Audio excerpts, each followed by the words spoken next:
Bonsoir à tous, chers amis. Nous sommes à exactement 3 semaines, jour pour jour, de Rosh Hashanah. Et ces 3 semaines de Rosh Hashanah, c'est l'opportunité pour pouvoir apprendre sur qu'est-ce que veut dire cette fête. Qu'est-ce que ça veut dire, qu'est-ce que veut dire cette fête. On va voir aujourd'hui quelle est l'importance de ce jour. Quelle est la grandeur. Bien sûr, tout le monde connaît, c'est le jour du jugement, on en a parlé plusieurs fois, et on peut revoir sur l'application Etora, tellement de cours sur le sujet. Aujourd'hui, on va prendre ça de manière beaucoup plus approfondie, qui veut dire, le sujet majeur du cours d'aujourd'hui, c'est comment Dieu décide qu'est-ce qu'il va nous donner pour la nouvelle année. Basé sur quoi? C'est en fonction de quoi? Est-ce qu'on a vraiment la possibilité, chacun d'entre nous, de changer la tendance?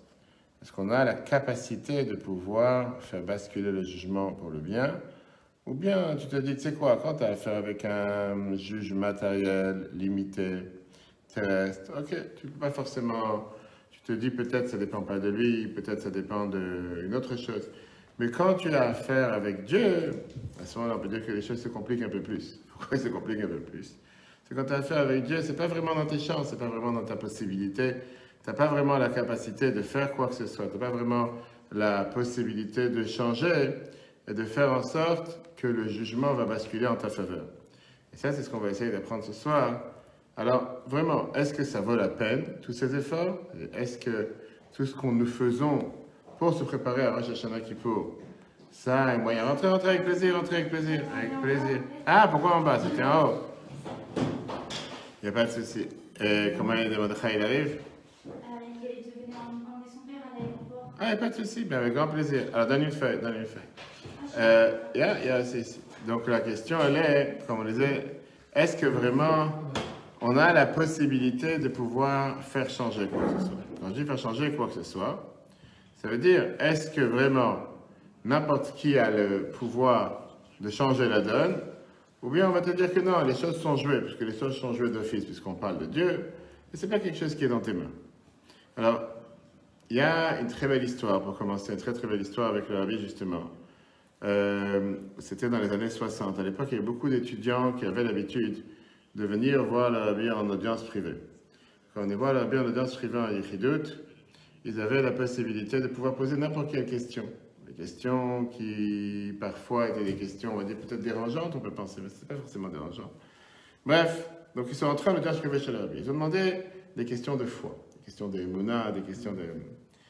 Et une des questions qu'ils ont demandé, c'est la chose suivante. Le Rabbi, on dit de toi, que tes disciples disent que tu es capable de faire des miracles, et que tu fais des miracles sans arrêt.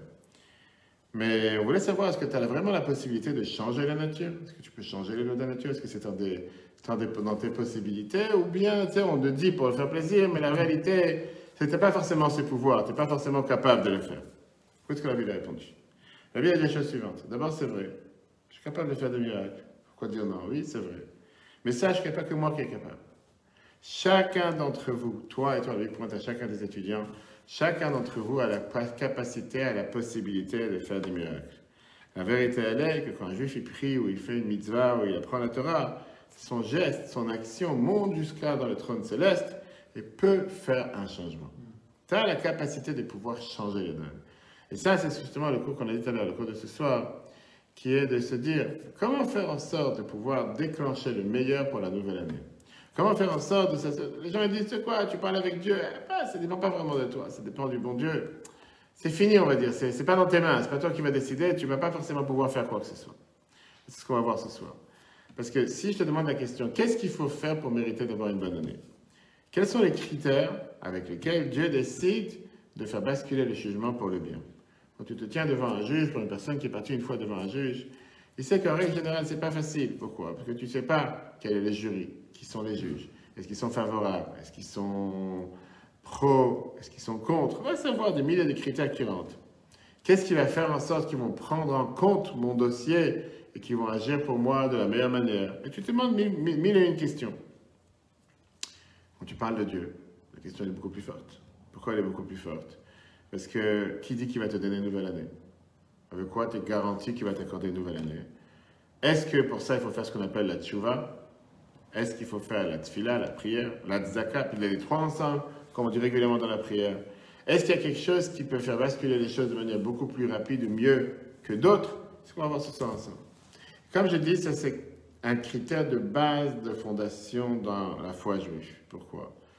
Parce que la Torah, elle est dans l'idée de dire que c'est toi qui es maître de ton sort.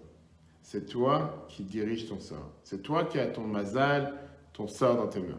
Alors c'est vrai que parfois on est tellement empêtré dans la vie de tous les jours et parfois on ne réfléchit pas un instant à ce qui peut arriver ou ce qui peut passer le lendemain.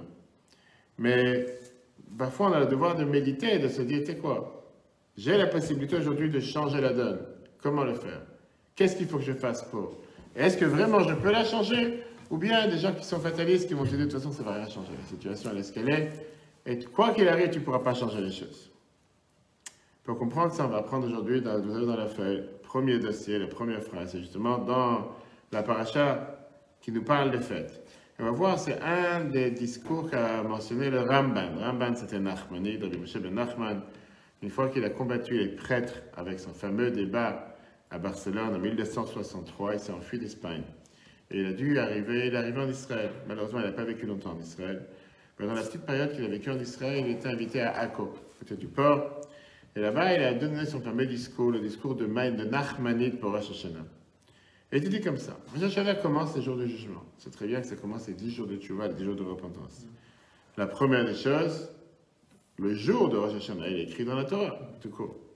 La Torah nous dit que quelque chose de grand se passe Rosh Hashanah. Elle ne te dit pas quoi, c'est ce qu'on va rentrer tout dans les détails. Et elle te dit que c'est pour ça qu'on a le devoir et la mitzvah Rosh Hashanah de sonner le shofar. Ok. Mais la Torah ne te dit pas nulle part. Pourquoi? Pourquoi ce jour? Qu'est-ce qui est la spécialité de ce jour? Alors que quand tu regardes n'importe quelle autre fête, toutes les autres fêtes, la Torah elle te dit clairement pourquoi on fait cette fête. Prenons par exemple la fête de Sukkot. Non, pardon, la première fête, la fête de Pessah. 7 jours vous mangerez de matzot. La Torah te dit pourquoi? Parce que ce jour-là, vous êtes sortis d'Égypte. On est sortis d'Égypte, pour ça que vous faites Pessah. On le sait. Sukkot. Pourquoi on est assis dans la Soukha 7 jours? La Torah te dit parce que Sukkot, vous étiez assis, je vous ai assis dans des cabanes en sortant d'Égypte, etc., etc. Le 10e jour du mois de Tishri, qui est le jour de Kippour, pourquoi vous devez jeûner? La Torah te dit parce que Bayam Hazel, ce jour-là, je vais pardonner vos fautes. Rosh Hashanah, la Torah dit rien. Regardons le texte. Bamidbar, c'est le premier verset. Bamidbar, chapitre 29, verset 1.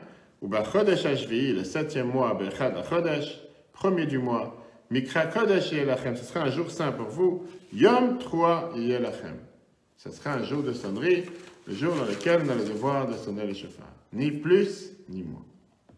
C'est la Torah, elle ne te dit même pas ni pourquoi, ni comment. Elle ne te dit pas à cause de quoi, elle ne te dit pas pourquoi. Elle ne te dit rien. Elle te dit seulement sache que c'est le jour de Rosh Hashanah dans lequel vous devrez sonner le shofar. Très bien. Pourquoi? Pourquoi ce jour? Qu'est-ce qu'il a de particulier ce jour qui n'a pas les autres jours? La Torah ne te parle pas, elle ne te dit rien de tout ça. Elle te dit nullement, il n'y a pas d'explication logique pourquoi ce jour est pas autre chose. Regardons tout de suite la phrase d'après. C'est la question que Ramban Nachmanide lui demande. Il te dit, tu vas qu'à tout le verset leur donner. Shena c'est Yom Tov qu'on fasse de ce jour un jour de fête, ou Mikra Kodesh, et que ça soit un jour saint. Mais la Torah ne te dit pas nulle part, elle te dit nulle part ailleurs. L'Opiresh, la Torah ne t'a pas expliqué. Lama, pourquoi, Ve'alma, et à cause de quoi. La Torah ne te dit pas, c'est quoi l'importance de ce jour? La Torah ne te dit rien. Bishar Kol HaMoadim, alors que dans tous les autres fêtes, la Torah me faresh tam hamoed, la Torah t'explique la raison de la fête. Avalkan, mais ici, l'Opiresh Klum, la Torah t'a rien dit. Ve'amar, la Torah elle te dit Yom 3, c'est un jour de sonnerie. Velo bier ha'inyan, et la Torah ne te dit pas ni pourquoi ni comment. Mais non. Donc on vient de voir que la Torah en soi, quand tu parles dans la Torah, le texte, la Bible ne te dit pas c'est pourquoi. Avançons. Dans les psaumes, il y a un autre verset dans la Torah qui te donne une allusion à ce qui s'est passé, à ce qui se passe Rosh Hashanah. Et David HaMelech, le roi David, il est celui qui vient et qui te donne le secret dans le livre des psaumes. Regardons la Gemara. La Gemara, le Talmud de Rosh Hashanah, page 8, côté 1. On sait que dans la Gemara, il y a toujours face 1b. La Gemara te dit la phrase suivante. Bechad betishri, le premier du mois, qui est le jour de Rosh Hashanah. Rosh Hashanah la-shanim, c'est le jour de Rosh Hashanah pour les années. La Gemara te demande, Ma yilcheta, qu'est-ce que tu veux me dire par là? Qu'est-ce que j'apprends avec ça? Rav Nachman ba Yitzhak Amar, Rav Nachman, le fils de Yitzhak, qui te dit, les dînes. Là, on apprend que Rosh Hashanah, c'est le jour du jugement. Dirtiv, parce que c'est écrit dans la paracha qu'on a lu il y a 2 semaines, dans la paracha d'Aïkef, Mereshit Hashanah, du début de l'année, Ve'ad Acharit Shana, jusqu'à la fin de l'année. Mereshit Hashanah, au début de l'année, Nidon, Dieu va décider, Ma'yeh Besofa, qu'est-ce qui va se passer à la fin de l'année. Mimai de Tishri, où l'Agmara continue de demander la question, et d'où je sais que c'est le mois de Tishri. Peut-être, ou là, Nissan, peut-être c'est le mois de Nissan, on sait très bien que le calendrier juif commence le premier mois, c'est le mois de Nissan. Dirti, parce que c'est écrit dans Tehillim, dans les psaumes 81, Tik ou Bachodesh Shofar. Vous devrez sonner dans le mois du Shofar, Bakesel Yom Chaganu, qui chok le Israël, c'est une loi pour le peuple juif. Mishpat, Elokei Yaakov, c'est le jugement pour les dieux de Yaakov. Là, on apprend, la Gemara te dit, on apprend de ce verset, que la sonnerie du Shofar Rosh Hashanah, c'est parce que c'est le jour du jugement. Puisque c'est le jour du jugement, c'est la raison pour laquelle on sonne le Shofar ce jour-là. Ça veut dire quoi? Que dans la Torah, on n'a pas de ligne claire pourquoi le jour de Rosh Hashanah a une particularité, pourquoi on sonne le Shofar. C'est la Gemara qui vient et qui te l'apprend à partir de ce verset qui est dit dans les psaumes, psaume 81, que le premier jour de Rosh Hashanah, qui est le premier jour du mois de l'année, on sonne le Shofar. Pourquoi? Parce que c'est un jour de jugement. Et puisque c'est un jour de jugement, pourquoi on sonne le Shofar? En 2 mots, on rattache le fait que c'est un jugement avec sonnerie du Shofar. Jusqu'à là, c'est clair? Oui. En fonction de ça, toutes les prières de Rosh Hashanah, c'est des prières dans lesquelles on demande d'avoir une Shana Tova ou Mevorech, d'avoir une bonne et douce année. Surtout dans la fameuse prière qu'on répète 3 fois. On répète ça dans les 2 fois, le Moussaf de Rosh Hashanah et Kippour. La prière qui est surtout dans les communautés ashkénazes, qu'on a dit ici au Betravad, Untane Tokef, dans laquelle elle vient nous décrire comment ce jour-là, tous les vivants, toutes les créatures sur terre passent devant Dieu comme des êtres qui sont là pour être jugés. Et que Dieu va décider le sort de chacun pour le bien, pour la bénédiction, ou que Dieu nous en préserve le contraire. Mais comment Dieu décide? Quels sont, on va dire, les paramètres qui font, qui va décider le sort de telle ou telle personne. Là, on arrive à un 2e paragraphe, vous avez dans le chiffre 2, l'Agmara Rosh Hashanah, le Talmud de Rosh Hashanah, qui est la page 16. Amar Rabbi Yochanan. Viens Rabbi Yochanan, il nous dit la phrase suivante. Shlosha Sfarim, 3 livres, Niftachim de Rosh Hashanah, sont ouverts devant Dieu lors de Rosh Hashanah. Echad Shel Reshaim Murim. Un livre, c'est le livre de tous les, on va dire, les plus pires des personnes, les mauvaises personnes, les gens les plus justes. Ve'echad Shel Goïnanim. Et un livre des personnes intermédiaires. Et alors, qu'est-ce qui se passe? La morale te dit comme ça. Tzadikim, les pieux, nirtavim nirtamim le altar lechaim. Ils sont d'office inscrits et scellés pour la vie. Des gens bien, il n'y a même pas de quoi juger. Depuis le départ, ils sont déjà inscrits pour la vie. Reshaim, les mauvaises personnes, nirtavim nirtamim le altar le milta, ils sont directement d'office inscrits pour la mort. Il n'y a même pas de quoi juger. Il n'y a pas de quoi juger. Beinonim, alors que les personnes intermédiaires, Tluim ve'omdim, ils sont là en train d'être en suspens. Ve'ad yom ha'kippourim, jusqu'au jour de Kippour. Zachu, s'ils méritent, nirtavim lechaim, ils sont écrits pour la vie, inscrits pour la vie. Lo zachu, s'ils ne sont pas méritants, nirtavim lemita, ils sont inscrits pour le mort. Voilà ce que la Gemara te dit. Ça veut dire que si on prend ce morceau de Gemara, c'est pas la halakha, pour l'instant on est en train de décortiquer. C'est-à-dire que le jour du jugement dépend le niveau de piété de la personne. Quelqu'un qui a majoritairement des mérites, il reçoit son salaire et il est inscrit pour une bonne et douce année. S'il a majoritairement des fautes, il est inscrit pour le contraire, que Dieu nous en préserve. Et au final, il finit à l'enfer. Les gens intermédiaires, qui sont la majorité de nous, on dit, puisque le mazal, et chacun d'entre nous, il en dépend, on a 10 jours. 10 jours pour faire tchouva, les 10 jours de repentance, qui sont les 10 jours entre Rosh Hashanah et Kippour. Et pendant ces 10 jours, qu'est-ce qui se passe? Si jamais on change la donne, on est capable d'avancer, d'améliorer notre statut, à ce moment-là, on est signé pour une vie parfaite. C'est la raison pour laquelle, d'ailleurs, on sait que chaque mois, il est lié à un mazal qui veut dire un sort. Le mazal de Rosh Hashanah, de mois de Tishri, c'est le mazal de la balance. Pourquoi? Pour nous rappeler le fait que Dieu il est en train de mesurer les pour et les contre, les fautes, les erreurs, et que le côté méritant, c'est le côté qui va être le plus dur. Le côté méritant, c'est lui qui va faire basculer la balance du bon côté. Quelqu'un qui est méritant, il va aller du côté de la vie. Quelqu'un qui ne sera pas méritant, il ira de l'autre côté. Ça, encore une fois, c'est la gloire. Maintenant vient le Ramban, l'Achmanide qu'on a mentionné tout à l'heure. Je dis, je ne comprends pas une chose. Qu'est-ce que tu es en train de me dire? Que les gens mauvais, ils sont d'office inscrits à la mort? Qu'est-ce que ça veut dire? C'est un plan vigipirate? C'est quoi? C'est la charia, que Dieu nous en préserve? Qu'est-ce que ça veut dire une chose pareille? D'abord, on ne voit pas une chose pareille. La réalité, elle est que tu vois qu'à la fin de l'année, le dernier jour à la fin de l'année, il y a encore des mauvaises personnes sur Terre. Le lendemain, la nouvelle année, Rosh Hashanah arrive, ces mauvaises personnes sont toujours là. Alors tu vas me dire, qui tu es pour juger bonne et mauvaise personne? Tu as raison, c'est pas à nous de juger, très bien. Oui, mais il y a des mauvaises personnes qu'on est tous d'accord qui sont mauvaises. Que ce soit Osama Ben Laden qui a déjà été tué ou que ce soit des autres. Il y a des personnes que personne ne va dire qu'ils sont bien. Oui, peut-être quelques idiots. Comment ça se fait que Rosh Hashanah est arrivé? Ils sont toujours là. Ils étaient toujours là. On n'a pas vu une différence que Rosh Hashanah est arrivé, ces gens-là ont disparu. Ils ne sont pas disparus d'office. Regardez comment Raman lui pose cette question.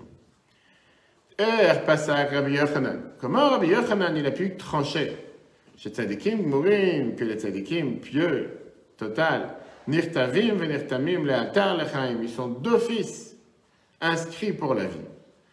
Kol ha-tzadikim chayim v'chol ha-reshaim metim. Est-ce que vraiment tous les gens pieux ils vivent toute l'année à venir et tous les gens mauvais ils sont en train de mourir la veille de Rosh Hashanah? Au contraire,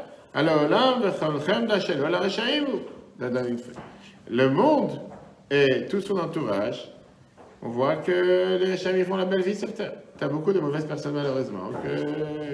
Il leur manque rien du tout, ils sont tout contents. Tu as même des gens qui ont la chance de faire la sieste l'après-midi. Ce qui n'est pas forcément le cas de tous. Il y a beaucoup de gens, exactement, il ne faut pas être jaloux comme on dit. Il y a des gens qui te disent je vais faire une sieste, mais c'est vrai. Il n'y a pas de souci, tu as le droit de faire la sieste, il n'y a pas de problème. D'accord? Hein? Il n'y a pas d'interdiction de faire la sieste, pourquoi pas. Et donc, la question qui est demandée, c'est comment on peut dire que la veille de Rosh Hashanah, tout est décidé.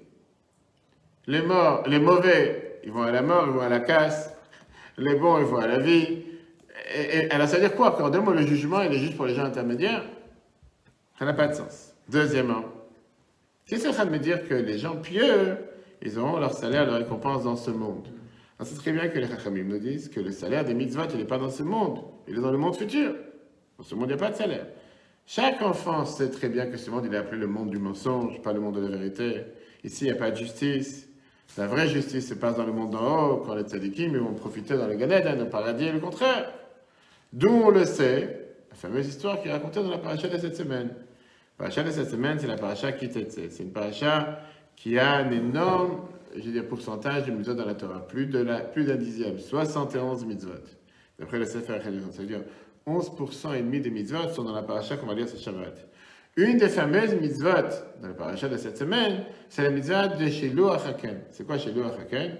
Renvoyer le nid. De quoi on parle?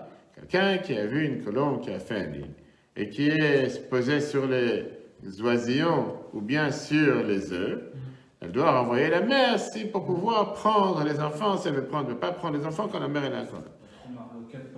Une seconde. Regardons d'abord le Chumash, le texte. Chumash Dvarim, chapitre 22. Ki kareh kan tzipor lefanecha. La Torah te dit, quand tu auras un nid d'oiseaux devant toi, efrochim, que ce soit des oisillons, que ce soit des poussins, obetzim ou des œufs. Ve'em rovetzet, et la mère, elle est en train d'être dessus, comme on est cuvé sur les poussins ou à la betzim sur les œufs. L'otikach haem alabanim. Tu n'as pas le droit de prendre la mère quand elle est avec les enfants, mais qu'est-ce que tu dois faire? Shalach et haem, on te dit tu dois renvoyer la mère, et après que tu as renvoyé la mère, tu vas prendre les enfants, pardon, qu'est-ce que la Torah te dit? Le man yitavlach, afin que tu auras que du bonheur, ve'arach tayamim, et tu auras longue vie. T'imagines? La Torah te dit que pour une mitzvah qui coûte rien, ça ne dépend pas ni un centime ni du temps. On parle d'une mitzvah qui est une des plus faciles à faire sur terre. Ça ne te prend même pas une minute, ça ne te coûte pas d'argent. D'abord, on parle ici d'une colombe, des poussins qui sont totalement abandonnés. En deux mots, ce pas des gens qui ne partirent pas à quelqu'un. C'est dans la rue, comme ça. Ils ont atterri dans ton jardin, en bas de la rue, quoi que ce soit. Quel est le sens de donner une telle récompense à une telle mitzvah autant qu'on aurait donné une récompense à une personne qui respecte ses parents. Tu prends les 10 commandements, on te dit quelqu'un qui respecte ses parents, il aura longue vie. Là, on te dit quelqu'un qui a renvoyé la mère des oisillons, des poussins, il aura aussi longue vie. Il n'y a pas de logique. Rashi vient et te donne la réponse. Qu'avec cette mitzvah, la Torah est en train de te dire qu'il n'y a pas de mitzvah facile et de mitzvah difficile. Il n'y a pas de mitzvah plus importante ou moins importante. Chaque mitzvah, elle a toute son importance face à Dieu, et c'est pour ça qu'on te donne le plus grand salaire. C'est pour ça que la Torah, elle est capable de te donner, d'un côté, une mitzvah qui est comme la mitzvah de respecter tes parents, d'avoir longue vie, ça c'est une chose. Et de l'autre côté, la Torah te dit que quelqu'un qui va renvoyer une mère de ses oisillons, des poussins, il aura aussi longue vie. Quelle est la logique? Il n'y a pas de logique. C'est comme ça que Dieu a décidé de faire les choses, et c'est comme ça que les choses se passent. S'il y a des questions, n'hésitez pas. Maintenant, quand tu réfléchis un instant, ces deux mitzvahs sont contradictoires. Pourquoi contradictoires? Parce que d'un côté, respecter les parents, ça a à faire avec la bonté. Renvoyer la mère des poussins, c'est plutôt avec la dureté, la rigueur. La Torah te dit que celui qui est capable de faire les deux, soit la bonté, soit la rigueur, ça veut dire qu'il fait parce que Dieu l'a demandé, parce que Dieu l'a demandé, pas parce qu'il a envie ou il a compris quelque chose. Pour ça, il aura longue vie. Respecter les parents, ça te demande de la bonté. Renvoyer à une mère de ses poussins, c'est plutôt de la rigueur. Parce que ça fait de la peine de pouvoir, pourquoi tu vas la renvoyer. Et néanmoins, quand tu fais, parce que c'est ce que Dieu l'a demandé, pour ça, tu auras longue vie. Maintenant, qu'est-ce qu'on vient de voir dans cette mitzvah, qui est la paracha de cette semaine? On est en train de te dire l'énorme salaire que tu auras, le mani tavlar. Tu auras le meilleur des choses pour toi, varach tayamim, et tu auras longue vie. Tu as encore deux autres mitzvahs dans la Torah, où la Torah te promet d'avoir longue vie. Deux mitzvahs qui sont difficiles à mettre en place. Respect des parents, et le fait de pouvoir avoir des poids égaux. C'est d'accord, le paracha de cette semaine, que quand tu as au marché, tu as des poids dans les balances. Oui. Ça peut avoir de faire soi-disant que quelqu'un t'achète un kilo de tomates, en vérité, le poids, il est à 900. D'accord, je dis que tu as des contrôleurs en France. Les contrôleurs, tu as qui passent, j'ai oublié comment ils s'appellent, qui passent dans les marchés pour vérifier si les balances ils sont en bon état, en bonne et due forme, comme on dit, sont bien respectées. Mais la Torah te dit que grâce, et là on te dit la même chose, que tu as comme récompense avec renvoyer, comme on appelle ça, la mère des oisillons. La Gemara nous raconte une histoire. La Gemara nous raconte une histoire qui a brisé la foi de beaucoup de notre peuple. Alors c'est vrai que c'était difficile à comprendre et difficile à croire, parce qu'à travers toute l'histoire, il y avait une seule personne qui a décidé qu'à cause de cette histoire, la Torah ne parle pas. Il y a quelque chose qui n'est pas clair. Maintenant, pendant des centaines d'années, il y avait une seule personne qui arrivait à la conclusion que la véracité de ce qu'on apprend, etc., n'a rien à voir avec les faits réels qu'on voit dans la vie de tous les jours. En disant, cet homme-là, on l'appelait Elisha ben Avouya, le fameux apostat qui était d'abord un grand érudit, un grand sage, jusqu'à ce qu'il a tout laissé tomber. Il est parti avec toutes les prostituées qui existent sur la planète. Et malheureusement, on l'a appelé Acher, on l'a appelé l'autre. Et on voit beaucoup d'explications dans la Gemara. Qu'est-ce qu'il a fait qu'il a basculé d'un côté à l'autre? Une des explications, la Gemara Choulin, page 142, nous raconte l'histoire, regardons dans le texte.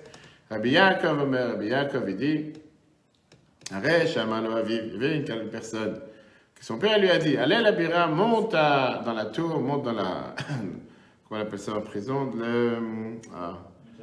non, les tours qui sont là pour voir les cours de prison, j'ai oublié les miradors. Il a dit, monte dans la tour, va me chercher les oisillons. Là, il est monté, il a renvoyé la mer. Il a pris les oisillons. Au Bachazarato, en redescendant, à l'époque, il n'y avait pas des échelles aussi perfectionnistes. Nafal Vemet, il est tombé, il est mort. Alors, la Gemara te demande la question, où est la longue vie de cette personne? Où est le bien de cette personne? Là, il a fait deux mitzvot d'un coup, que la Torah a dit, il aura longue vie. Il a fait ce que son père lui a demandé. Et en plus, il a renvoyé la mère des oisillons, qui c'est la paracha de cette semaine dans laquelle il est longue vie. Et avec ça, il est mort. Et là seulement, la Gemara te répond, quand est-ce que la Torah te dit, tu auras longue vie? C'est pas dans ce monde. C'est juste pour amener une preuve, comme quoi la récompense, le mitzvot, n'est pas forcément dans ce monde. C'est dans le monde qui est le monde futur. Ou le man, yitavlach, pour que tu aies le bonheur, le olam, shekulotov, un monde qui n'aura que du bien. Amar Rav Yosef, Rabbi Yosef, il vient dire dans la Gemara, Imaya Doresh Acher et Apasuk Acher, Elisha ben Avuya, il aurait expliqué ces versets que Rabbi Yaakov ben Bito, l'Ochate, il n'aurait jamais fauté. Mara, qu'est-ce qu'il a fait alors qu'il a fauté et qu'il a tout laissé tomber? Maaseh Kazera, il a vu une telle situation devant lui se dérouler. Et il s'est dit, il y a quelque chose qui ne va pas avec cette religion, il y a quelque chose qui ne va pas avec cette Torah. On te promet que tu auras longue vie, et tout d'un coup tu vois que la personne est morte. Laisse tomber, ça ne m'intéresse pas. En 2 mots, c'était cette mitzvah de renvoyer la mère des oisillons qui a fait qu'il a disjoncté. Il a vu un enfant qui écoute son père qui est monté sur l'arbre pour aller renvoyer la mère qui était perchée en bas sur le nid, qui était en haut d'un arbre, je ne sais pas quelle hauteur. Et en redescendant, il est tombé, il est mort. Ça veut dire qu'il dit quoi? La mitzvah qui est soi-disant faite pour avoir longue vie, c'est là qu'il a fait raccourcir la vie. Mais s'il aurait entendu l'explication de Rabbi Yaakov, son petit-fils, il n'aurait jamais perdu, il n'aurait jamais laissé tomber la religion. Il aurait compris que la Torah n'a jamais dit que tu dois avoir une longue vie sur terre.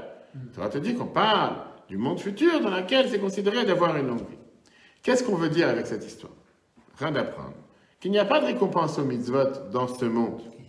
Et donc on revient à la question qu'on a demandé tout à l'heure, s'il n'y a pas de récompense au mitzvot dans ce monde, comment on peut dire que les tzadikim, les gens pieux, arrivent au Rosh Hashanah, le fait qu'ils ont fait tellement de mérite, ils seront déjà bénis d'être inscrits dans un livre de la vie, alors que les Rechaïm, les mauvaises personnes, malheureusement, elles seront inscrites dans le contraire. Si de toutes les façons, il n'y a pas de récompense, il n'y a pas de salaire dans ce monde. Plus que ça. La morale, elle vient, elle te dit même le contraire. Les tzadikim, ils sont punis dans ce monde pour pouvoir arriver au monde futur intact, parfait.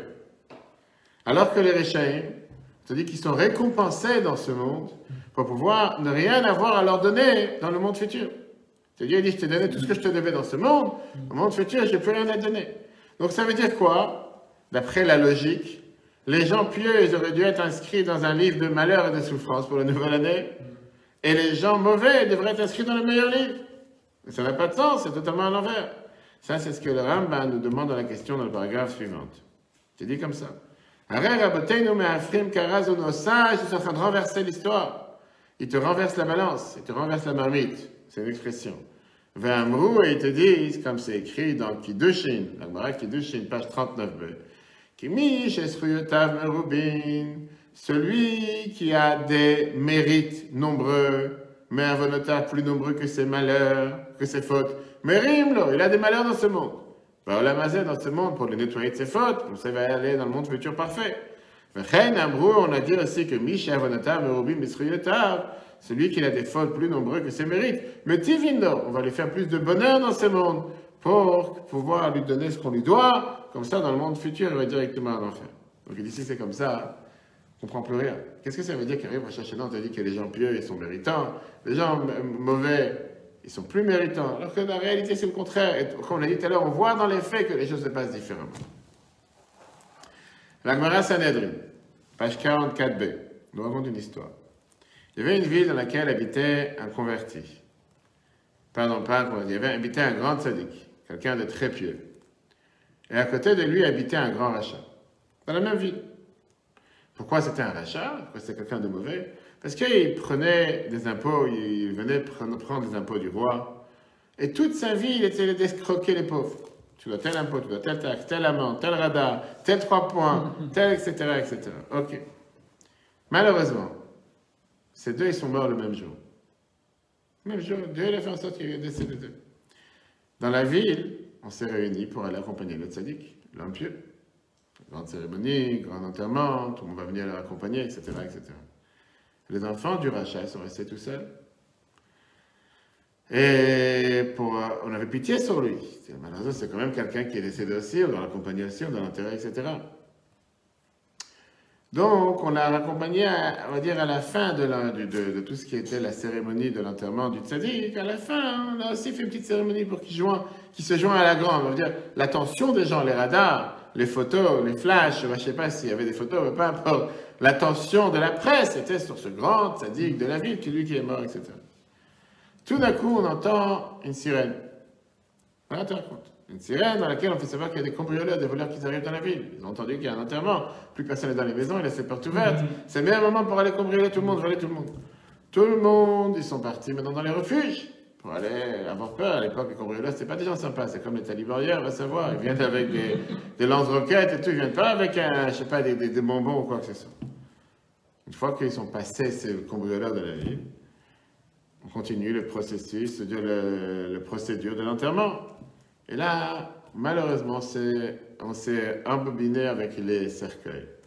À l'époque, et pas comme aujourd'hui, malheureusement, que je fais beaucoup d'enterrements, tu as les tampons avec le nom, avec la cire, c'est écrit le nom de la personne, la plaque. À l'époque, il n'y a pas ça. C'est des cercueils, telle personne, pas forcément qu'on savait qui est à l'intérieur de quoi. Toute la ville s'est réunie autour du cercueil du rachat, du mauvais. Et les enfants du rachat qui étaient à la traîne au bout, eux, ils portaient le cercueil du tzaddik, du pieux. Bref, arrive maintenant au cimetière, on commence à donner des éloges. Ce monsieur qui se trouve ici, c'est quelqu'un de tellement grand, qui a fait tellement de choses dans sa vie, il a accompli tellement de mitzvot, c'était le plus grand tzaddik, etc., etc.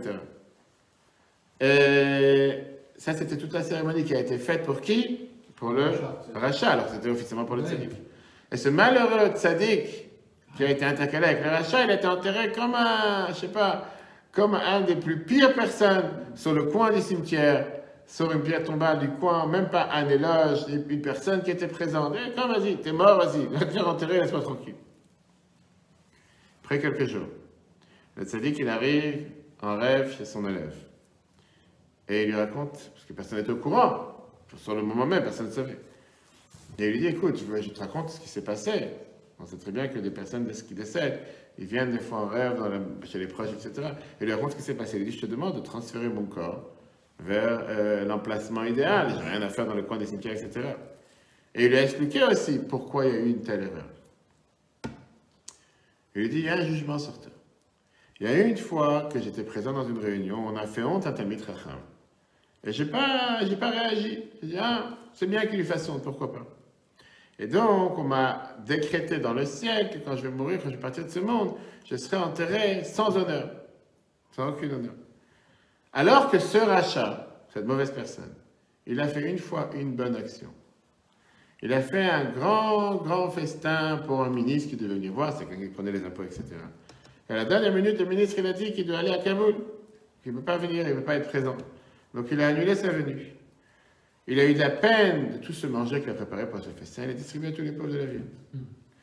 Grâce à ça, on a décidé qu'on va lui donner son salaire dans ce monde. Et c'est comme ça qu'il a été récompensé. Ça veut dire que d'après cette histoire de la Gemara, Sanhedrin 44b, on voit comment tout est inversé. Ce que tu vois à l'apparence, c'est pas forcément que c'est la réalité. Maintenant, oui, c'est vrai que parfois, tu as l'air de voir des gens mauvais qui sont en train de faire la fête. Pourquoi ce voisin, il est toujours en train, par la fenêtre, en train de... Tu vois, tu te poses des questions. Et de l'autre côté, comment ça se fait que tu vois des gens justes qui souffrent? Et tu te poses la même question. Alors, on revient à la question du départ. Qu'est-ce que ça veut dire que la Gemara te disait tout à l'heure, dans Rosh Hashanah, que les tzadikim, les pieux, qu'on connaît qui sont pieux, eux, ils sont d'office inscrits pour la vie, alors que les gens mauvais, ils sont d'office inscrits pour le mal. Apparemment, on voit que les choses ne sont pas comme ça. Et tu peux avoir des gens qui sont très bien et qui souffrent, tu peux avoir des gens mauvais et qui font la belle vie sur terre. La réponse, elle est que ce jugement, justement, qu'on parle le jour de Rosh Hashanah, qui se passe pour chacun d'entre nous, c'est un jugement spécifique dans un domaine spécifique. Mais ça n'a rien à voir avec ce qui est sur la balance le jour de Rosh Hashanah. Et ça n'a rien à voir avec ce qui se passe sur la balance le jour que quelqu'un quitte ce monde à 120 ans. D'un côté, chaque année, Dieu regarde un aspect de la personne. Et à 120 ans, on regarde un aspect différent. C'est ce qu'on va voir aujourd'hui ensemble. Deux idées merveilleuses par rapport à cette idée qu'on comprend de qu'est-ce qui se passe le jour de Rosh Hashanah, qui est le jour du jugement. D'abord, on sait très bien que le jugement de Rosh Hashanah, ce n'est pas un jugement de ce qui se passe entre l'homme et Dieu, mais entre l'homme et l'homme. Alors que quand il y aura le jugement au monde futur, après 120 ans de vie sur terre, là, ce sera plutôt un jugement de ce qui se passe entre l'homme et Dieu. Quand Rabbi Yochanan nous a dit tout à l'heure que les tzadikim sont inscrits pour la vie le jour de Rosh Hashanah, il te parle des tzadikim dans les choses qui sont entre l'un et l'autre. Ça se fait que des fois, une personne peut se comporter très mal envers Dieu, mais envers lui-même, il peut se comporter comme la meilleure personne sur terre. Quand il t'a dit que les Réchaïm, les mauvaises personnes, sont inscrits pour la mort, il ne te parle pas des Réchaïm envers Dieu, qui ne met pas les tefilines, qui ne font pas de mitzvot, peu importe. Il te parle des gens qui sont mauvais envers l'autrui, même s'ils sont les meilleurs envers Dieu. Le meilleur envers c'est les espèces les plus grands pieux sur terre qui font 3 prières 3 fois par jour avec minyan. Il va savoir, les gens les plus rigoureux, les plus, mais qui ne sont pas capables de saluer une personne dans la rue, qui ne sont pas capables de faire un geste, une mitzvah envers une autre personne, de faire une bonne action avec quelqu'un d'autre, de s'inquiéter pour quelqu'un qui est dans le besoin, d'envoyer un colis à une personne, s'occuper d'un orphelin. La raison, elle est pourquoi? Pourquoi Dieu l'a dit de cette manière? Parce que Dieu, il te dit, mida keneged mida, mesure pour mesure, qui veut dire, le salaire, la récompense, est en fonction de l'action. Il y a une corrélation, il y a un lien, il y a un contact direct entre ce que tu fais et ce que tu reçois. Et puisque le jugement de Rosh Hashanah, c'est par rapport à la qualité de la vie que tu auras dans ce monde, comme on dit explicitement dans la prière de Ontanetokaf qu'on a mentionné tout à l'heure, Mi yani ou mi yacher, qui va s'appauvrir, qui va s'enrichir, mi shafel, qui va descendre de niveau et va être plus bas, mi yaoum, qui va être élevé. Automatiquement, c'est quelque chose qui est déduit de ton comportement envers les autres. Et c'est pour ça que Dieu il te donne une meilleure vie sur terre à celui qui est capable de transformer ce monde en un monde meilleur. La Torah, elle te demande de vivre dans ce monde. Elle te demande de vivre avec ce monde qui est pas seulement fais la Torah et les autres que tu vas avoir 72 vierges que tu attends dans le paradis. C'est pas écrit ça dans la Torah. La Torah, elle te dit que tu vas vivre meilleur sur cette planète. Et c'est en fonction de comment tu te comportes envers les autres. Ça se peut qu'envers Dieu, tu te comportes de la meilleure manière possible. Tu es le juif le plus religieux sur terre. Mais tu n'es pas capable de faire un geste positif envers un autrui. Qu'est-ce que vaut toute ta Torah? Qu'est-ce que vaut toute ta mitzvot? Quelqu'un qui améliore la vie des autres, automatiquement Dieu il améliore sa vie sur terre. Si tu vois un pauvre, tu donnes la tzaka à un autre, tu aides, que ce soit les... On parle pas maintenant du monde, pour l'instant on parle de Rosh Hashanah. Quand tu vois que quelqu'un, que tu as réjoui son cœur, la Torah te dit quand tu réjouis les miens, je réjouis les tiens, on parle des veuves et des orphelins, ce qu'on fait avec Keren Esther. Quand tu vois que tu t'inquiètes pour un autre et tu sais que tu lui as fait une différence dans sa vie. Lui, tu ne lui as pas rendu son père ou sa mère, malheureusement, qui est parti de ce monde. Mais tu as fait en sorte qu'il ait de quoi manger à table, les fêtes, son enfant peut aller en colonie de vacances, qu'il puisse aller à l'école, qu'il puisse ne pas se sentir différent malgré la tragédie qui lui est arrivée. Il a dit, tu sais quoi? Je te rends de la même manière sur cette capacité de pouvoir améliorer ta vie sur Terre. Parce que ça n'a pas de sens de dire que quelqu'un qui a fait la Torah et les mitzvot, Dieu va envoyer la richesse sur quel rapport? Tu as fait quelque chose de spirituel, je te rends quelque chose de spirituel. Tu as amélioré la vie de quelqu'un matériellement. Pour ça, je vais t'améliorer ta vie matérielle. De l'autre côté, au monde futur, si Dieu veut, la récompense sera une récompense spirituelle. Là-bas, on te dit que les tzadikim y profitent de la shrina, de la divinité. La récompense qu'il y aura du fait que quelqu'un s'est sanctifié dans ce monde, le fait qu'il a agi comme il fallait dans les mitzvot qui sont entre Dieu et l'homme, sera récompensé dans le monde futur. La Bible a donné une fois un merveilleux exemple dans les Grot Kodesh, volume des Grot Kodesh traduit en hébreu, chapitre 40, page 49. Un juif a donné de l'argent pour imprimer la Torah du Rabbi, les Rabbi précédents. La Bible a dit la chose suivante. Malgré que la récompense pour les choses spirituelles, c'est dans le monde futur. Mais le fait d'avoir imprimé ce livre, ça donne et ça enseigne aux personnes d'avoir des bons traits de caractère. Et ça apprend aux gens de vivre mieux dans ce monde. Et donc la récompense pour le fait que tu as participé à la pression de ce livre sera aussi dans les choses matérielles. C'est comme un exemple avec un esclave qui a donné une fois aux enfants du roi du bon manger.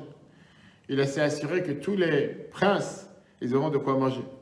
Le roi, il a décidé, si c'est comme ça, je t'invite à manger avec moi. Profite du bon manger toi aussi. Mais une fois, le roi, il a dit, je te demande de faire quelque chose de particulier. Prépare-moi une couronne et essaie de recevoir les meilleures pierres précieuses que tu peux avoir. L'esclave, serviteur, il a fait ce qu'il fallait. Il est parti chercher les meilleures pierres précieuses qu'il pouvait chercher pour le roi. C'est pas en lui donnant un bon repas que le roi va le remercier pour les pierres précieuses qu'il a données dans sa couronne. Ça n'a rien à voir, c'est des choses pas. Il va essayer un jour peut-être de le nommer vice-roi, il va lui trouver un poste. On sait très bien comment ça se passe dans la politique, il va toujours lui trouver quoi faire. Pareil, l'abondance ou la récompense pour les mitzvot spirituels ne peut pas s'exprimer avec une abondance matérielle. Seulement que quelqu'un va être élevé de manière spirituellement. Qu'est-ce qu'on dit tous les matins? Tous les matins dans les brachot, la première des choses qu'on fait le matin, d'après, basé sur la Gemara Shabbat 127 heures. Et nous, de Varim, chez Adam Ochel dans le numéro 3. Voici les choses qu'un homme, il mange ses fruits, le capital, Baolam Hazeh dans ce monde, va Keren, il mange les fruits dans ce monde, va Keren, Kayem et Baolam Haba, que le capital, il est gardé pour le monde futur. C'est comme si dans ce monde, tu bénéficies, ce qu'on appelle ça des intérêts. Le capital, tu l'auras dans le monde futur. On te dit ça tous les matins. Kibud Avem, respect des parents, Bilut Chassadim, que ce soit les bonnes actions. Ashkemat Bet HaMidrash, Acharit Ve'Arvit, se lever tôt le matin pour aller à l'office, ou au Bet HaMidrash le matin et le soir. Achnasat Ochim, avoir des invités. Bikur Cholim, visiter les malades. Achnasat Kala, s'occuper de marier les gens qui n'ont pas de moyens pour se marier. Alvayat Hamet, accompagner les morts. Yun Tfila, comprendre l'importance de la prière. Vavat Shalom, et la dame, la Chavero, et amener la paix entre un homme et un autre. Le Talmud Torah, Keneg et Kulam, mais l'étude de la Torah est plus importante que tout. On vient de dire. Qu'est-ce qu'on voit ici? On voit que nos sages, ils ont choisi ici un groupe de mitzvot qu'on fait dans ce monde. Bizarre, tu ne mentionnes pas ici ni Shabbat, ni Tfilin, ni Kippour, ni ne pas mélanger le lait et la viande. Où c'est écrit tout ça? On ne mentionne pas ça tous les matins. Alors, qu'est-ce qu'il y a de spécial dans ces mitzvot qu'on mentionne tous les matins qui viennent te montrer comment Dieu, il se précipite à pouvoir te donner la récompense dans ce monde? Plus que ça, tout ce qu'on vient de mentionner, ce ne sont pas des mitzvot de la Torah. Bien sûr, il n'y a pas le respect des parents, c'est des mitzvot de Chachamim, majoritairement. Comme aider les mariages, accompagner les morts. Tout ça dérive de la mitzvah de la Torah qui est tu aimeras ton prochain comme toi-même. Mais ça, c'est les Chachamim, les sages qui ont demandé de faire ces mitzvot. La réponse, elle est que tout ça, ce sont des mitzvot sociétales, mitzvot de la société, qui transforment ce monde en un monde meilleur. Et la Torah, elle te promet pour ça, mesure pour mesure. Celui qui transforme la vie de l'autrui en meilleure, Dieu lui rend de la même manière et va lui donner une meilleure qualité de vie dans ce monde. Pas maintenant du monde futur. Regardez ce que la Pirush Mishnah, l'explication du Mishnah de Rambam nous dit sur cette Mishnah au début de PA. Quand une personne fait les mitzvot qui dépendent de son âme, Beno Ben Boros, qui est entre lui et son créateur, c'est quelque chose de bien que tu as fait.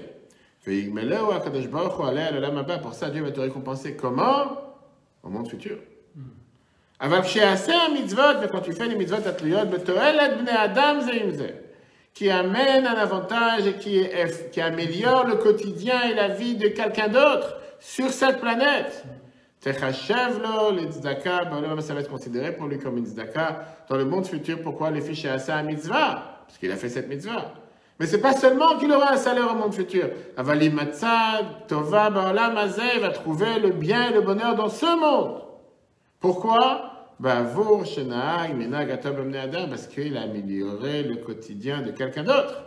Quand lui va se comporter comme ça. Et les autres vont se comporter comme lui.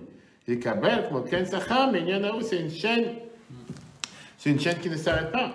Le fait que toi, tu vas agir bien envers un autre, tu vas aller visiter un malade, tu vas amener un repas à une personne qui a besoin, tu vas t'inquiéter pour un orphelin, tu vas amener un colis pour un nécessiteux. Le monde devient un monde meilleur. Talmud Torah, Keneged Kulam, alors pourquoi la Mishnah te dit, et l'étude de la Torah, c'est plus que tous? Parce qu'à l'aide de Talmud Torah, en apprenant la Torah, tu finis par faire toutes ces choses-là. C'est ce que la Torah t'enseigne. La Torah t'enseigne à te voir s'inquiéter au bien-être de l'autre. Et donc avec ça, on répond à la question qu'on a demandée au départ. Rosh Hashanah. Le jugement essentiel, ce sont les choses qui sont entre l'homme et l'homme, pas entre l'homme et Dieu. Et la récompense, exactement la même chose. Que Dieu va décider de ton sort, ce qui va se passer avec toi, Rosh Hashanah. Ce n'est pas des choses que tu vas avoir un meilleur paradis. Que dans l'Olam Haba, tu vas avoir beaucoup plus de salaire de récompense. Tu vas être en classe numéro 1, en classe VIP, la première. Ça, c'est pas ce qui va se passer là-bas. Je ne sais pas si ça existe.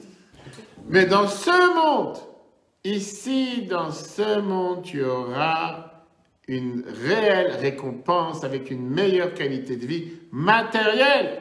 Pourquoi? Parce que sur la balance, parce que Dieu va peser sur cette balance, la veille de Rosh Hashanah, qu'est-ce que tu as fait cette année pour rendre la vie d'autrui meilleure? Dans mon monde, dans le monde matériel, pas dans le monde spirituel. Avec ça, on va comprendre la première question qu'on a demandée au départ. On dit, comment ça se fait que tu as des Rechaim, des mauvaises personnes, qui ont longue vie sur terre? Et comment Rabbi Yochanan, il a pu te dire que la veille de Rosh Hashanah, Dieu décide déjà que les Rechaim, ils sont signés pour la mort? On dit tout à l'heure qu'il y avait 3 livres, la Villa Gemara tout à l'heure. 3 livres sont ouverts. Le livre des pieux, signé pour la vie. Le livre des Rechaim, des mauvais, à la mort. Et les intermédiaires, ils ont dit, je peux faire tchouva. Comment on peut dire une chose pareille? On a vu tout à l'heure que c'est faux. Tu as eu beaucoup de gens que le lendemain de Rosh Hashanah, tu vois encore ton pire ennemi, il est encore là. Alors oui, ils sont tous partis, que ce soit Saddam Hussein, Osama Bin Laden et tous les autres. Mais ils ne sont pas partis le jour de Rosh Hashanah. Le lendemain de Rosh Hashanah, ils étaient toujours là. Et tu as encore aujourd'hui des terroristes palestiniens qui viennent et qui veulent faire du mal, comme on a vu aujourd'hui ce grand miracle qui s'est passé en Israël avec ce terroriste palestinien qui s'est déguisé en tant que soldat, qu'on attrapait à temps, à côté de Eli et Binyamin, avec un couteau et avec une hache, etc. Va savoir quel pogrom il aurait pu faire. Et heureusement qu'on l'a attrapé. Ces gens-là, tu vois pas que leur demande de Shana, ils sont toujours là. Alors, qu'est-ce qu'il a voulu dire à Rabbi Yochanan? On l'a dit tout à l'heure. Il parle pas de Réchaïm, de comment ils agissent envers Dieu, mais de Réchaïm envers l'autrui. Les personnes qui rendent le quotidien de l'autre mauvais, ces gens-là sont d'office acquittés Rosh Hashanah. Par contre, quelqu'un qui ne fait pas de mitzvot, mais ça se peut qu'ils ont fait une seule mitzvah avec autrui. Peut-être qu'envers Dieu, ils n'ont rien fait de bien. Mais envers une autre personne, ils ont fait quelque chose de bien. Dieu leur donne la récompense dans ce monde. Et comme on a vu tout à l'heure l'histoire que Rachel nous a amené dans Sanhedrin, avec ce rachat, avec cette mauvaise personne qui avait préparé un repas pour un pauvre, et il a reçu sa récompense dans ce monde, que les cercueils se sont mélangés, et que ce grand pieux, pourquoi c'était un tzaddik? Parce qu'il faisait des choses envers Dieu.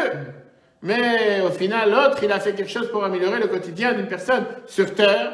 Et Dieu, il a donné une récompense, que le jour de son décès, qu'on pensait qu'on allait l'enterrer comme le plus grand, le plus pire des personnes sur terre, il a fini par recevoir tous les honneurs. Avec ça, Rabbi il a expliqué plusieurs fois une question intéressante qui a toujours occupé Rambam, Maïmonide. Dans les lois de Teshuvah, Rambam il débat en disant qu'est-ce que c'est ce monde futur? Qu'est-ce que c'est ce Olam Haba? C'est quoi? C'est une destination? Tu mets sur Waze, Olam Haba, tu arrives? Ou c'est quoi ce monde futur? Et Rabbi te dit que Sra mitzvot ba'el maleka. On apprend ici qu'il n'y a pas de récompense au mitzvot dans ce monde. C'est plus tard, Mashiach va venir. Et il amène la fameuse phrase de la drasha de Rabbi Yaakov qu'on a vu tout à l'heure. Quand on te dit, écoute Yamim, longue vie, c'est dans le monde futur, parce que tu vois bien, malheureusement, que tu as des gens qui ont fait beaucoup de mitzvot sur terre qui n'ont pas eu longue vie. On a eu il n'y a pas longtemps la Rizal, décédé à 36 ans. On a eu tellement le Rabbi Chaim Ben Atta, le Rabbi Chaim, 49 ans. On a eu beaucoup de grands pieux et maîtres du peuple juif qui n'ont pas eu 120 ans, 150 ans de vie sur terre. Ilchot Teshuvah Rambam dans Maïmonide, les lois de Teshuvah, chapitre 8. Tu dis que là, Tovat, Founan la Tzadikim, le bien-être et la bonté qu'il y a pour les Tzadikim, Yichaye Olam Haba, c'est la vie du monde futur. Vehi Achaim Shen Navet Imam, c'est la vie dans laquelle il n'y a pas de mort. Comme c'est écrit dans la Torah, on a vu tout à l'heure avec l'histoire de cet enfant qui est parti faire ce que son père lui a demandé, 2 mitzvot d'un coup, et il est mort sur le champ. La Torah te dit que ça c'est les mitzvot, c'est la vie qui appelle, c'est écrit dans la Torah, le Mani Tavlar Ve'er Taimim, afin que tu aies le bonheur et que tu aies longue vie. Mais puis à Shmuel, on a appris, Rambam te dit comment on apprend de la Torah. Le Mani Tavlar, de quoi on parle, Olam Shekulotov, un monde où il n'y aura que du bonheur. Ve'er Taimim, qu'est-ce que ça veut dire? Tu auras longue vie, Olam Shekulotov. Un monde où il y aura le plus grand bonheur sur terre. En 2 mots, c'est pas dans ce monde. Alors, question qui dérange. Pourquoi Rambam il a amené cette allocution de Rabbi Yaakov en fonction du verset de la paracha de cette semaine par rapport à renvoyer la mère des oisillons?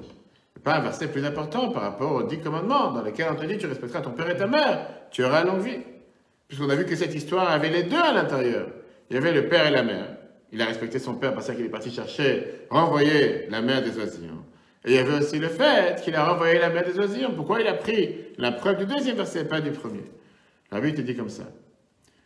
Le Rabbi, il dit qu'on déduit de là que Maïmonide, il n'est pas entièrement d'accord avec Rabbi Yaakov.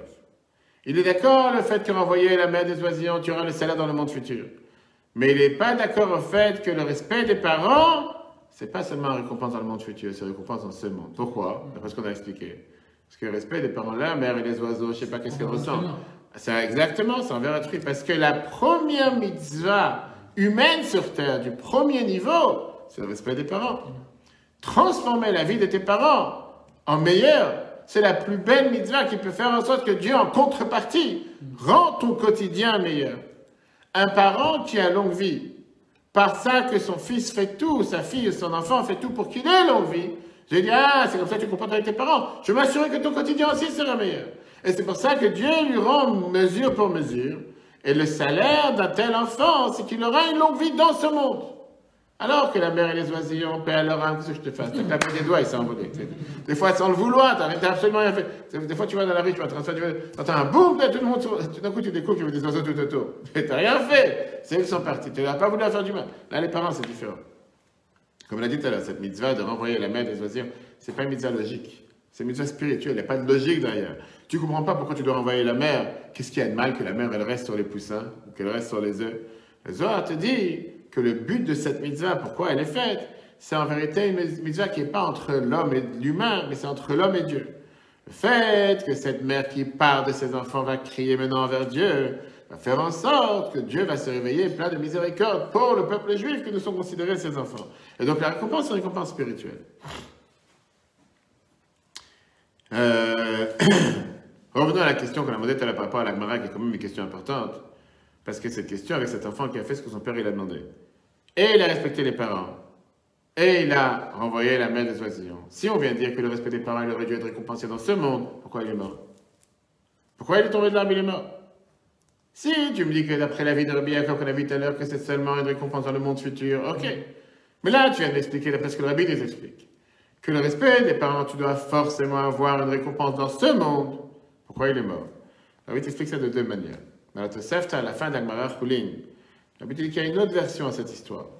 En te disant que c'était avec une personne qui est partie renvoyer la mère, et ce n'était pas un enfant qui a écouté son père. Et donc, il y avait seulement une mitzvah, il n'avait pas deux. Et la mitzvah numéro 1 qu'il a fait, la récompense, c'est dans le monde futur. Deuxième réponse, Rambam m'était dit que cet enfant, il n'est pas parti le faire parce que son père lui a demandé, parce qu'il voulait prendre les poussins pour lui. Il ne cherchait pas à faire cette mitzvah. Et donc, puisqu'il ne cherchait pas à faire cette mitzvah, c'est pour ça qu'il a eu, on va dire, un tel malheur. Ça n'explique pas le malheur, mais en tout cas, ça explique un peu comprendre, ne pas commencer à arriver à la conclusion qu'il arrive à notre cher ami qu'on a vu tout à l'heure, Elisha ben Abouya. Regardons comment la Bible te dit ici, dans l'écoute Sicha 19, page 202. Chez lui, le fait de renvoyer la mère des poussins, une mitzvah chez Madame le Makom, c'est une mitzvah entre Dieu et l'homme. C'est pour ça que la récompense sur cette mitzvah, au Sachar, au Chani, c'est une récompense spirituelle. La longue vie qui est écrite dedans, dans le monde futur. Aval Kibud Avahem, le respect des parents, une mitzvah chevratit, c'est une mitzvah sociétale. V'yachat mitzvot, c'est une mitzvot qu'on a mentionné tout à l'heure, chez Oskiru, Mishnah, qu'on a mentionné dans la Mishnah tous les matins. De Elo Devarim. Chez Ochlim, Perotem, Ba'olam Hazeh, qu'on mange ses fruits dans ce monde. Barichut, Yamim Kipshuta, avec une longue vie réelle. V'lachen, Amasei, Madame Rabbi, termine. C'est pour ça que l'histoire avec l'homme, chez Nafal, Vemet, qu'il est tombé, il est mort. Mais chez Loachaken, en renvoyant le nid. Oui, Noraya, les mitzvot, c'est pas une preuve pour toutes les mitzvot. Kivan chez mitzvah ruchanit, c'est une mitzvah spirituelle. Et son salaire, sa récompense, c'est de paix dans le monde futur. Aval, les mitzvot achevratiyot, les mitzvot sociétales, les mitzvot qui sont faits envers l'autrui, scharan, meshulam, b'olam hazeh, le salaire est récompensé dans ce monde. Pourquoi toute cette grande introduction, qui est l'essentiel des cours de ce soir? Maintenant, on va comprendre comment se préparer à Rosh Hashanah. À part toutes les préparations qu'on a l'habitude de faire dans le mois de Elul, qui est le fait de vérifier les tefilin, de vérifier les mezuzot, les slichot pour les sfaradim depuis le début du mois, pour les ashkenazes, dans le dernier mois, rajouter dans les 3 psaumes, etc. L'essentiel de la préparation du mois d'Elul, c'est de réjouir le cœur des malheureux et d'enrichir leur qualité de vie. Voilà ce que dit Rambam dans les lois de Tchouva, chapitre 3, verset 4. Asa mitzvah achat, c'est quelqu'un, il a fait une mitzvah. Tu as fait basculer toi-même et le monde vers le côté positif. C'est la raison pour laquelle tous les peuples juifs ont l'habitude de rajouter dans la tzedaka, ou dans les bonnes actions. Et de faire des mitzvot en plus, mais Rosh Hashanah va Yom Kippourim, depuis Rosh Hashanah jusqu'à Kippour. Ça, c'est l'explication basique, l'explication numéro 1. Comment Dieu se comporte face au jugement de Rosh Hashanah, comment il prend sa décision. Mais on ne peut pas terminer ce cours avant de rajouter une merveilleuse note très riche, que la Bible a parlé de ça des centaines de fois. Et on peut dire que c'est une des bases fondamentales de la pensée Chabad. La Bible parle de ça dans l'écoute Sicha 29, page 140. La Bible te rattache ça avec ce qu'on a dit tout à l'heure. Pourquoi le jugement de Rosh Hashanah, c'est un jugement essentiellement sur les choses matérielles. Parce que, mis à part le fait que Dieu prend en compte, bien sûr, les actions que tu as pu faire envers autrui, il y a une autre chose que Dieu prend en compte, le jour du jugement. D'aider à celui qui décide et qui prend la décision de vivre une vie pleine de sens. Oui, c'est vrai que ce monde, ce n'est pas le but du salaire. Mais avant la récompense, tu peux très bien demander à Dieu une aide dans ton travail pour mériter de pouvoir faire ce qu'il attend de toi. Malheureusement, quelqu'un qui est malade ne peut pas faire ce que Dieu attend de lui. Quelqu'un qui n'a pas les moyens ne peut pas faire ce que Dieu attend de lui. Quelqu'un qui n'a pas d'argent, malheureusement, ne peut pas forcément acheter des tefilines, acheter des mezuzah, acheter un étrog. C'est difficile. On a mentionné tout à l'heure ce qui est écrit dans Rambam, le loi de Tchouva, chapitre 9, que dans ce monde, il n'y a pas de salaire, il n'y a pas de récompense au mitzvot. Mais dans ce monde, on peut, oui, recevoir de l'aide pour pouvoir faire ce que Dieu attend de nous de manière beaucoup plus facile. Et ça, c'est la récompense qu'on a lue dans la paracha Bechukotai, et c'est la récompense qu'on va lire dans la paracha Kitavo dans 2 semaines, pour pouvoir alléger, rendre facile la manière avec laquelle on doit remplir notre mission sur Terre. C'est comme un employé qui va chez son employeur, et lui dit que puisque j'ai pas fait d'accident cette semaine avec mon camion, il lui demande de lui donner un bonus, qu'à part les trajets qu'il fait, qu'il puisse au moins faire encore plus facile son travail, qu'il lui paye une vacance, je sais pas, tous les week-ends, etc., etc. Ça, c'est pas maintenant une partie du salaire, c'est un intérêt de l'employeur pour améliorer la qualité de vie de son employé. Il peut très bien lui donner un camion où rien que tu conduis une demi-heure, t'as mal au dos, tu ne peux plus bouger. Et on a ici notre cher ami qui peut nous témoigner. Avec des ressorts dans les sièges, où tu peux avoir un camion que tu te sens comme si tu es, je sais pas, dans la première, dans un nuage, c'est totalement différent. Maintenant, ça, on peut dire, c'est aussi un des sujets qui est mentionné dans la majorité des offices de Rosh Hashanah Kippour. Parce que, comme aujourd'hui dans la société, les gens cherchent des investisseurs, on demande à Dieu, investis en nous. Nous sommes tes premiers parts de marché, nous sommes investis dans notre capital. Pourquoi? On voit comment à chaque fois dans la prière, on essaie de le convaincre. Aie confiance en nous. Donne-nous le meilleur et sache qu'on va utiliser ce meilleur pour faire du bien.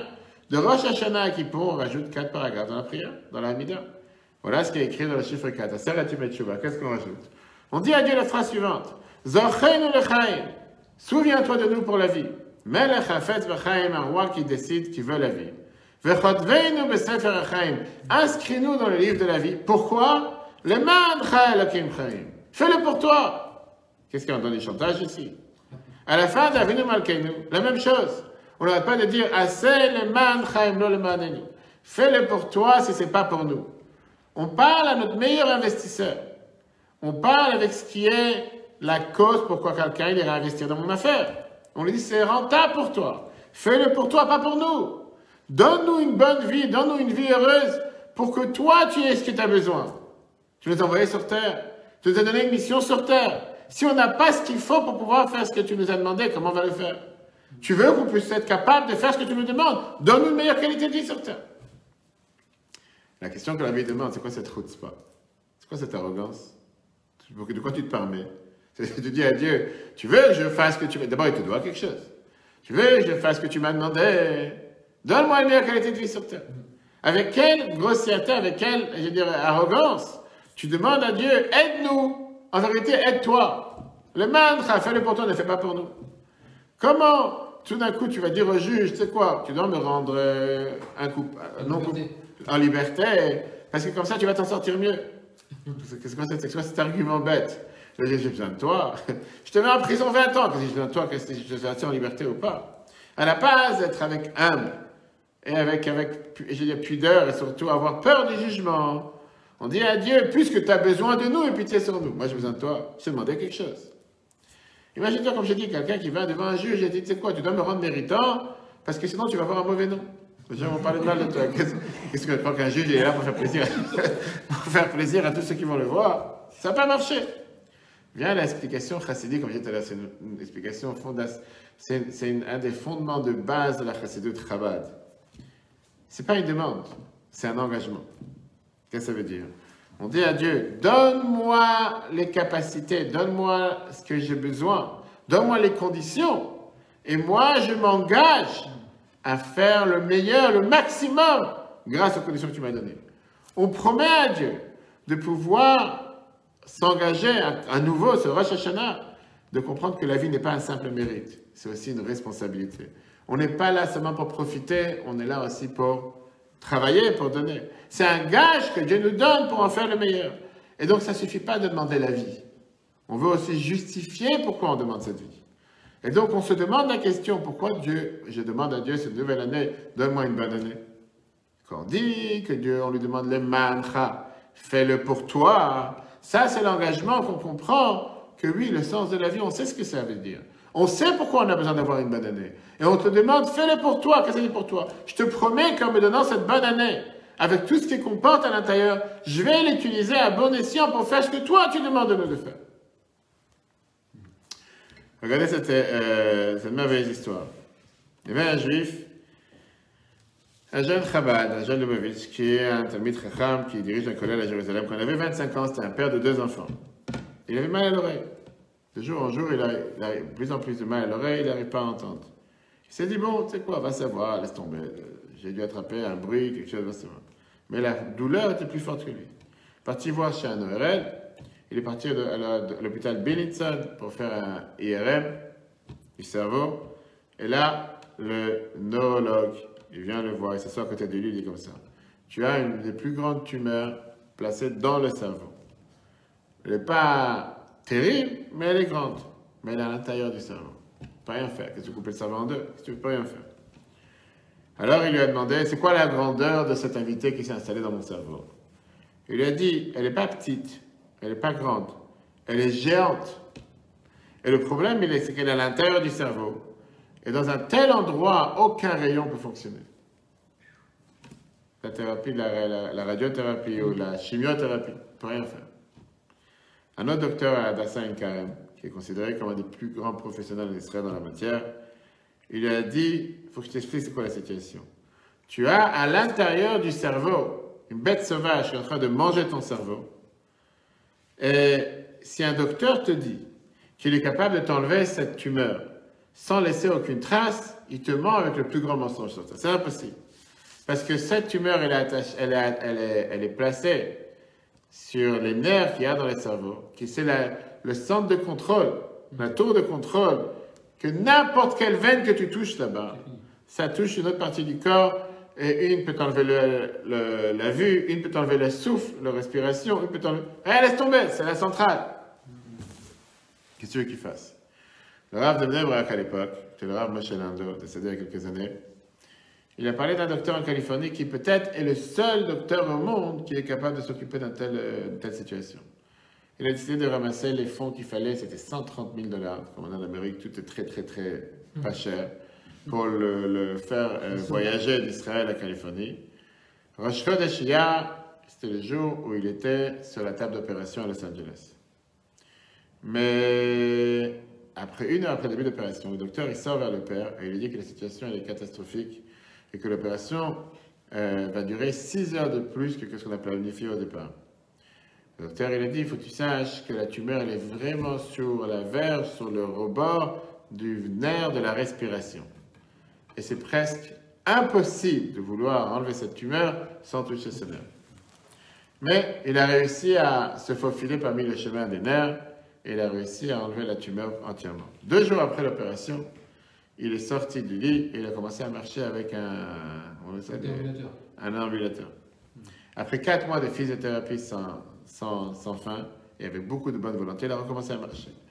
La seule chose qu'il a perdue, c'était l'oreille, entendre dans l'endroit où tout a commencé. Mais la vie, c'est qu'on peut continuer de manière miraculeuse. Mais avant ça, il s'est passé autre chose. Comment il a commencé son voyage à New York? Comment c'est en Amérique? D'abord, il a fait une pause, il a fait un stop à New York, Israël à New York. Il est parti sur le Hell du Rabbi. Et quand il était sur le Hell du Rabbi, il a le téléphone, son Rav qui l'appelle, le Rav Joël Hadakvar Chabad, qui lui dit comme ça, Menachem, écoute-moi une chose. Tu dois prendre une décision importante pour laquelle Dieu te doit garder en vie sur terre. Rentre maintenant sur le Hell du Rabbi. Prends une décision en disant au Rabbi d'aller voir le trône céleste et de prier à Dieu pour que tu aies un miracle surnaturel. Tu as déjà fait un livre, il a fait un livre de Halakha, et tu l'as très bien fait. Mais ce livre, il a été fait pour les grands érudits. Prends sur toi d'écrire un livre de Halakha pour les gens simples. En 2 mots, améliore la vie quotidienne des gens sur Terre. C'était bizarre. Dans sa tête, il a une tumeur, comment on appelle ça, des plus grosses tumeurs qui sont sur la planète. Sa vie, elle est sur la sellette. Et son Rav, il lui dit, tu sais quoi, prends sur toi un engagement de faire quelque chose qui va changer le monde. Mais non, il s'est rappelé qu'il y a 1 an et demi, il avait parlé avec une personne qui a imprimé des livres. Et il lui avait dit, je propose que tu t'occupes de faire sortir un grand volume qui va recueillir tous les coutumes Chabad, etc., etc. Mais il n'arrivait pas à avancer dans ce projet parce que ça coûtait beaucoup d'argent. Et là, il s'est dit, tu sais quoi, peut-être maintenant que tu proposes une chose pareille, c'est-à-dire que je te prends ça comme engagement sur moi, de me lancer dans recueillir toutes ces coutumes, et ça va être mon projet, avec n'importe quel budget que ça va coûter.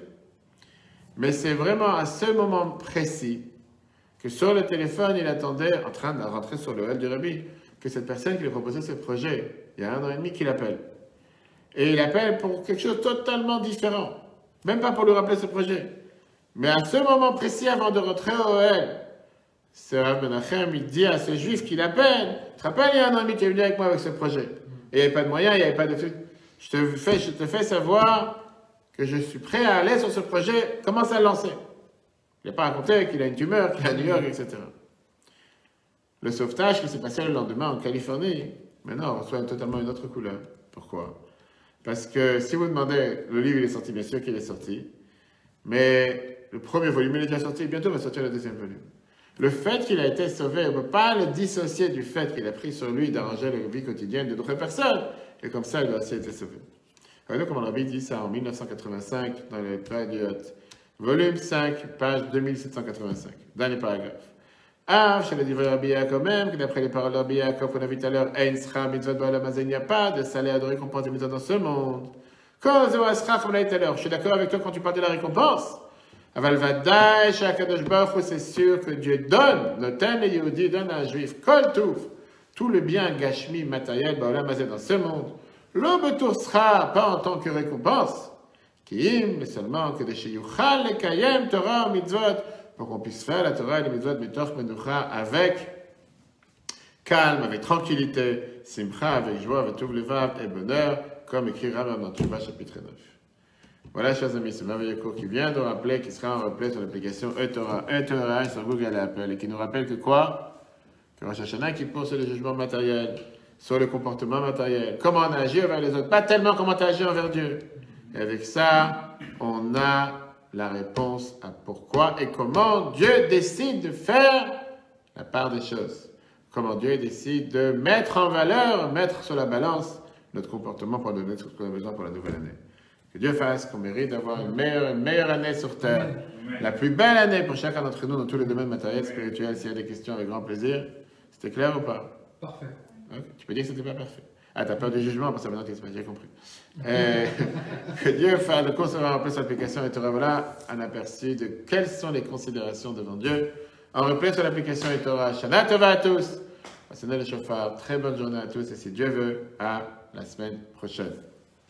Chauffard. Chauffard.